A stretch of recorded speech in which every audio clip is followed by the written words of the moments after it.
Hello बच्चों, let's read this question. So this question says a particle of mass small m and charge small q is placed at rest. ये आपका rest पर रखा हुआ है in a uniform electric field E and then released. The kinetic energy attained by the particle after moving a distance of y is okay.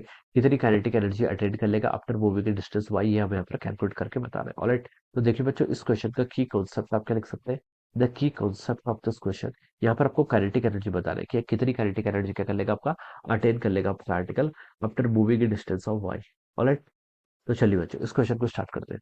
तो देखिए बच्चों, इस क्वेश्चन का की कॉन्सेप्ट ऑफ काइनेमेटिक्स लिख सकते हैं. क्या लिख सकते हैं आपका काइनेमेटिक्स. ओके, चार्ज पार्टिकल आपका रेस्ट से स्टार्ट हो रहा है और आपको काइनेटिक एनर्जी यहाँ पर फाइंड आउट करके बता रही है. ओके, तो इस क्वेश्चन का की कॉन्सेप्ट ऑफ काइनेमेटिक्स ही लिख लीजिए. ओके, काइनेमेटिक्स लिख सकते हैं या फिर क्या लिख सकते हैं. देखिए चार्ज पार्टिकल, आपका चार्ज पार्टिकल है वो क्या कर रहा है, आपका मोशन कर रहा है under the effect of electric field. Okay, अब देखिए बच्चों, क्वेश्चन में क्या बोला है. Particle of mass m and charge q is placed at rest in a uniform electric field E and then released. Okay, particle okay the kinetic energy attained by the particle. और particle पर देखिए आपका ये आपका मान लीजिए कि particle है q. This is the direction of the electric field. Electric field की डायरेक्शन ये है, तो it will experience a force. ये क्या करेगा, फोर्स को एक्सपीरियंस करेगा. और फोर्स किसके इक्वल होता है, force it is equal to q times the electric field. This is the force. ये आपका क्या आ गया, फोर्स आ गया. ओके, फोर्स आपको पता चल गया तो आप यहाँ से एक्सेलेरेशन कैलकुलेट कर सकते हैं. एक्सेलेरेशन किसके इक्वल होता है आपका, acceleration it is equal to force divided by मास.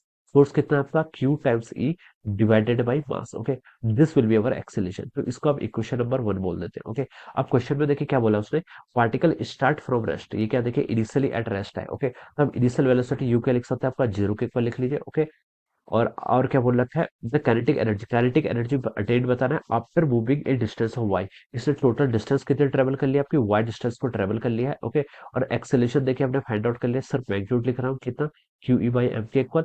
और आपको क्या बताना है, काइनेटिक एनर्जी फाइंड आउट करने के लिए आपको फाइनल वेलोसिटी चाहिए. तो अब यहाँ से आपको v फाइंड आउट करना है. तो देखिए बच्चों, u गिवन है, s गिवन है, a गिवन है, v गिवन है. तो कौन सी इक्वेशन का यूज करना चाहिए, कौन सी इक्वेशन इन वेरिएबल्स को कनेक्ट करती है, v square minus u square is equal to 2s. तो मैं इस इक्वेशन का क्या करूंगा, यहाँ पर यूज करूंगा. ओके, इस इक्वेशन के लिए कंडीशन क्या होनी चाहिए, आपका एक्सेलेरेशन कांस्टेंट होना चाहिए. वो आपका कांस्टेंट है, q कांस्टेंट है, m कांस्टेंट है, इलेक्ट्रिक फील्ड में आपका यूनिफॉर्म इलेक्ट्रिक फील्ड है, तो हम बता सकते हैं वो भी कांस्टेंट है. तो v स्क्वायर फाइंड आउट करना है minus u square. Initial velocity zero थी, तो minus zero it is equal to 2 times a.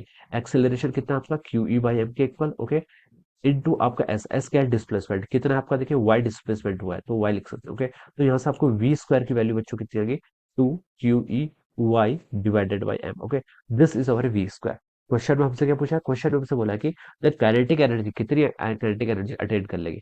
Kinetic energy देखिए किसकी इक्वल होती है, it is equal to half M V square. Kinetic energy आपका half M V square के equal होगी.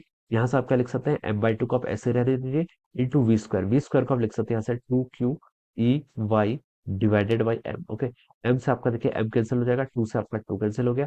और आपकी जो काइनेटिक एनर्जी आएगी it is equal to Q E Y के इक्वल. कितनी आ जाएगी, क्यू ई इंटू वाई के equal. Okay, so this will be the kinetic energy of the particle. Okay, तो देखिए कौन सा ऑप्शन मैच कर रहा है, आपका ऑप्शन 3 मैच कर रहा है. So we can say that option 3 will be the correct answer of this question. So I hope you all understood this concept. All the best and thank you so much.